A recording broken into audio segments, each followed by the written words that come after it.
Hello guys, today we will again study about the physical features of India. In this, we will study right now about Himalaya and other hills in India. As we all know, our Himalaya is the new folded mountains, and it has a great peaks, and how it has been categorized. We wanna understand this. तो सबसे पहले देखते हैं कि जो हिमालय की जो भी रेंजेस हैं उनको हमने कैसे बांट रखा है। इसमें सबसे ऊपर जो आता है काराकोरम रेंज, जहां पर है अपना K2, second highest peak of Himalaya. उसके बाद इसके जस्ट नीचे लद्दाख रीजन में ये है जिसको हम कहते हैं लद्दाख रेंज, काराकोरम रेंज से नीचे। उसके जस्ट नीचे आपका ये कैलाश रेंज है, जो इधर तिब्बत में भी कंटिन्यू होता है, जहाँ से मानसरोवर लेक भी है, और कैलाश माउंटेन रेंज भी है, जहाँ पे ये बहुत सारे हिंदू पिलग्रिम्स जाते हैं, जो हिंदूज के लिए बहुत इम्पोर्टेंट जगह है। ये तिब्बत में है, वैसे तो कंट्रोल चाइना के द्वारा होता है। और यहाँ पे कैलाश रेंज में ही वेस्ट की तरफ देखेंगे तो यहाँ पे है नंगा पर्वत, जो काफ़ी फेमस है, इसलिए मैंने इसको इंडिकेट किया है। तो आपने देखा काराकोरम, लद्दाख, कैलाश, और उसके बाद आता है जास्कर रेंज। जास्कर रेंज जो है यहाँ से कश्मीर से लेकर, जम्मू कश्मीर से लेकर लद्दाख रीजन होते हुए, हिमाचल प्रदेश होते हुए, उत्तराखंड होते हुए, नेपाल होते हुए, सिक्किम होते हुए, भूटान होते हुए, अरुणाचल प्रदेश तक इसका एक्सटेंड है। This is one of the longest range in our greater Himalaya. This is greater Himalaya. उसके जस्ट नीचे आता है पीर पंजाल रेंज, और ये कंटिन्यूअस नहीं है, इसमें कहीं कहीं ब्रेक्स भी हैं, टूटा हुआ है। और इसकी जो पीक्स हैं वो एक जैसी नहीं है, कहीं बहुत जगह पे बड़ी बड़ी घाटियां भी हैं। इसको हम बोलते हैं लोअर हिमालय या फिर हिमाचल हिमालय। और सबसे निचला जो है उसको बोलते हैं शिवालिक रेंज या फिर आउटर हिमालय, लेसर हिमालय, कुछ इस तरीके से जाना जाता है इसको। और ये भी बीच बीच में ब्रेक है, और ये भी इधर ईस्ट में जाके कंटिन्यू हो जाता है। This person is west and this person is east. और इसमें से ही जो हिमालय का ही अपना कंटिन्यूअस है, इधर आके ये ब्रेक हो जाता है, और ये सारा ब्रेक होके इस तरफ आके अपना अंडमान एंड निकोबार के आइलैंड्स बनाता है। निकोबार आइलैंड्स है अपने पास। और इसके बाद देखते हैं हम यहाँ से हिमालय रेंजेस से जो फेमस नदियाँ निकलती हैं अपने यहाँ इंडिया में। Yamuna, longest tributary to Ganga. Ganga is the longest river, 2525 kilometre. Ghaghara, Gandak, ये उत्तर प्रदेश की सहायक नदियाँ हैं जो गंगा में कंट्रीब्यूट करती हैं, ट्रिब्यूटरीज है गंगा की, और इस पूरे इलाके को एक फर्टाइल प्लेन्स बनाते हैं। इसके बाद देखते हैं हम, जब हम हिमालय को पढ़ रहे हैं, नवीन बलित पर्वत है, न्यू फोल्ड माउंटेन्स, लेकिन इसके साथ ही आप देखते हैं अरावली। अरावली पर्वत जो है ये राजस्थान हरियाणा में है। इस पर हाईएस्ट जो पीक है वो माउंट आबू है, जहाँ पे दिलवाड़ा का जैन मंदिर है। इसको देखते हुए एक ज्योग्राफर्स हैं, उन्होंने एक थ्योरी दी थी, विलियम एम डेविस ने, जियोमॉर्फिक साइकिल। जो हम पढ़ रहे हैं इसको जियोमॉर्फोलॉजी भी कहते हैं, कि स्थल का स्वरूप कैसा है, जैसे कि plains, mountains, deserts, plateaus, and this is coastal region. तो उन्होंने कहा था कि जब भी इनका लैंड फॉर्म्स का फॉर्मेशन होता है, तो जैसे जैसे फॉर्मेशन हो रहा होता है, वैसे सिमिलरली वैसे उसी टाइम उसी रूप में उनका डिस्ट्रक्शन भी हो रहा था। मतलब उनके ऊपर नेचुरल और जो भी फैक्ट्स हैं उस पर प्रभाव डाल के उनका इरोजन भी कर रहे होते हैं, ग्रोथ भी हो रहा है। जैसे भी हिमालय को देखें हम, तो पर ईयर 1 इंच ये राइज हो रहा है हिमालय, लेकिन साथ के साथ इसका इरोजन भी, ऊपर से घिसना, इरोड होना, ऊपर से इसका इरोड भी होता रहता है। ये बहुत मार्जिन लेवल पर होता है क्योंकि इसका ग्रोथ ज़्यादा है, इसलिए हमको ये नजर नहीं आता है। लेकिन अभी अब बात करें हम अरावली की, तो अरावली ऑलमोस्ट ओल्ड है।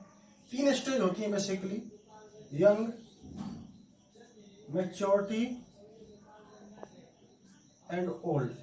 तो अरावली ओल्ड एज में है, यहाँ पे आपको ग्रोथ नहीं दिखेगा, अपलिफ्टमेंट नहीं दिखेगा, यहाँ पे सिर्फ आपको इरोड होना ही दिखेगा, इरोजन ही दिखेगा, जो कि अरावली हिल्स के आसपास के जो भी लोग हैं वो इस चीज़ को महसूस करते हैं।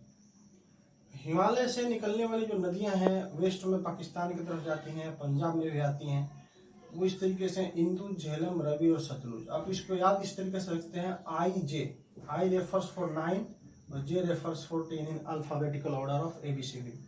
तो आप इसको याद रखिए ऐसे, IJ 9, 10 और 18 and 19। R goes for 18 on in alphabetical order and S goes for 19। और इसके अलावा एक चीज और यहाँ से ध्यान दिलाना चाहूंगा आपको, इसको कैसे याद रख सकते हैं। काराकोरम, काला जैप्स, काला, काराकोरम, ला से लद्दाख, काला, जै से जास्कर, पी से पीर पंजाल और एस से शिवालिक, काला जैप्स। इस तरीके से आपको ये सारे सीक्वेंस में रेंज याद हो जाएंगे। K goes for 11, L goes for 12, ये थोड़ा आउट हो जाएगा, ये 25 हो जाएगा, P will be 16 and S will be 19। ये अल्फाबेटिकल ऑर्डर है। इस तरीके से एक बार इनको आप लिंक कर लेंगे, ध्यान कर लेंगे, तो आपको ये ऑर्डर ध्यान रहेगा। एग्जाम में कई बार इनका ऑर्डर पूछ लेता है। तो 11, K11, L12, 11, 12, 25, 16 and 19। काला जैप्स, JP जाप्स, काला जैप्स। इसको आप ऐसे भी आ सकते हैं, जी को आप मान लीजिए जेड को जी की तरह बन जाएगा, तो काला गैप्स। जैसे भी आप इसको एक बार लिंक करके याद करिए, आपको ये याद रहेगा। इसके बाद देखते हैं हम अरावली से नीचे आते हैं, तो यहाँ पे है नर्मदा रिवर, जिसका उद्गम होता है अमरकंटक की पहाड़ियों से। और इसके जस्ट नीचे नर्मदा के साउथ में, आप इधर जाएंगे तो ये साउथ हो जाता है, तो नर्मदा के साउथ में आपको है सतपुड़ा रेंज, ये माउंटेन हिल्स। सतपुड़ा के जंगल्स भी बहुत फेमस है। सतपुड़ा के ऊपर नर्मदा हो गई, नर्मदा के नॉर्थ में अगर आप विंध्या रेंज है, विंध्या, अगर विंध्या को आप देखें तो V it's made like V, और इसको आप अगर इस तरीके से लाइन दे दें तो ये N बन जाता है। तो नर्मदा के नॉर्थ में विंध्या, नॉर्थ, और नर्मदा के साउथ में सतपुड़ा। सतपुड़ा के जस्ट साउथ में है यहाँ पे तापी रिवर। ये दोनों अरेबियन सी में गिरती हैं और यहाँ पे ये बनाती हैं एस्च्यूरीज। एस्च्यूरीज वो जगह होती हैं जहाँ पे खारा पानी, ये खारा पानी हो गया और इधर से मीठा पानी हो गया। और ये जो क्षेत्र है ये मछलियों के लिए, मछुआरों के लिए, मछली पकड़ने के लिए बहुत फेवरेबल जगह होती है। यहाँ पे मछलियाँ बहुत आसानी से पकड़ी जाती हैं और पनपती भी हैं। उनका रिप्रोडक्शन बहुत अच्छे से होता है, यहाँ पे हाई लेवल का होता है। और इस तरीके से आप देखते हैं कि यहाँ सतपुड़ा रेंज के जस्ट पास में आपको मैंने बताया, जैसे तापी इधर निकलती है महादेव हिल्स से, तो सतपुड़ा के जंगल और जंगलों से ध्यान रखिए कि महादेव शंकर जी का स्थान यहाँ पे बनता है। महादेव, उनका जंगल से बहुत अच्छा संबंध है, आप सब जानते हैं। महादेव हिल्स से ताप्ती नगर, अच्छा महादेव हिल्स से ही तापी नदी निकलती है। इसका अगर ध्यान करना है तो महादेव जी और उनका तप, उनके अंदर जो हीट है, जो तप है उनके अंदर, उसको आप ध्यान रख सकते हैं।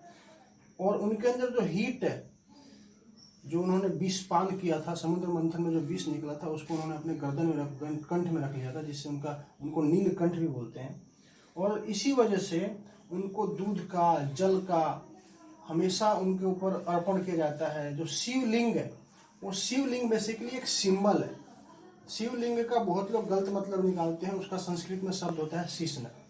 तो दैट इज नॉट शिष्ण, वो लिंग है, उनका सिंबल है, शिव जी का सिंबल है। उस पर जो जलार्पण या दुग्धार्पण करते हैं वो इसलिए करते हैं कि उनको उससे ठंडक मिलती है।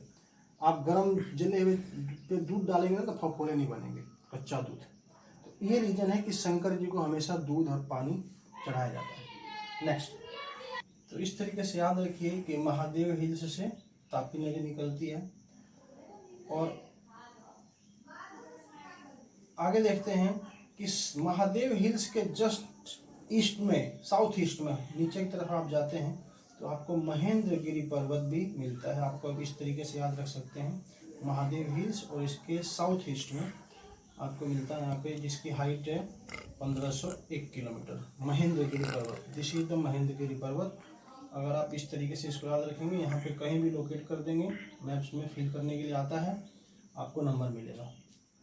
इसके बाद देखते हैं हम अपना ये वेस्टर्न घाट है, ये ईस्टर्न घाट है। वेस्टर्न घाट लगभग कंटिन्यू है और वेस्टर्न घाट ईस्टर्न घाट में काफ़ी ब्रेक्स हैं, टूटा हुआ है, कोरेडेड है।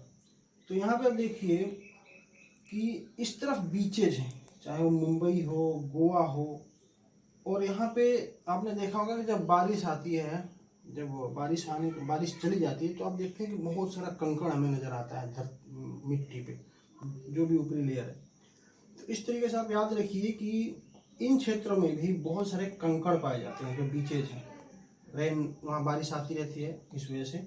और यहाँ पे इसको बोलते हैं कोंकण रेंज, कोंकण कोस्ट भी बोलते हैं, कोंकण कोस्ट सॉरी। और कोंकण कोस्ट से जस्ट नीचे आएंगे साउथ में तो इधर आपको मिलेगा मालाबार कोस्ट। ये केरला है। मालाबार, बार से जानते हैं आप, चोकोबार। और इस तरीके से याद रखिए मालाबार, मालाबार कोंकण से जस्ट नीचे मालाबार कोस्ट। ईस्ट में आते हैं तो ईस्ट में आपको मिलेगा, जैसे कि आप देख पा रहे हैं, ये कोरेडेड है, ये बहुत टूटा हुआ है, ब्रेक्स है इधर, ये इसकी तरह कंटिन्यू नहीं है। और इस तरीके से आप इधर याद रखिए कोरोमंडल कोस्ट। यहाँ पे नीचे आएंगे तो जब ये कोरोमंडल कोस्ट, कोरोमंडल इस तरीके से कि कोरेडेड है, टूटा हुआ है। कोरेड मतलब होता है जो खदड़ गया है, जो टूट गया है। और इस तरीके से नीचे आते हैं तो आप देखते हैं कि ये नीलगिरी हिल्स हैं यहाँ पे। और इसके जस्ट नीचे और साउथवर्ड आएंगे तो आपको मिलेगा यहाँ पे कार्डामम हिल्स। और यहीं पे कार्डामम हिल्स में एक पीक है जिसको हम जानते हैं अन्नामुडी माउंटेन के नाम से, और इसकी हाइट है 1695 मीटर। इस तरीके से आप इसको याद रख सकते हैं। आई होप कि वीडियो अच्छी होगी, आपको अच्छी लगेगी। वीडियो को बुरा लगे लाइक करें, चैनल को सब्सक्राइब करें। Will be back again. Thank you.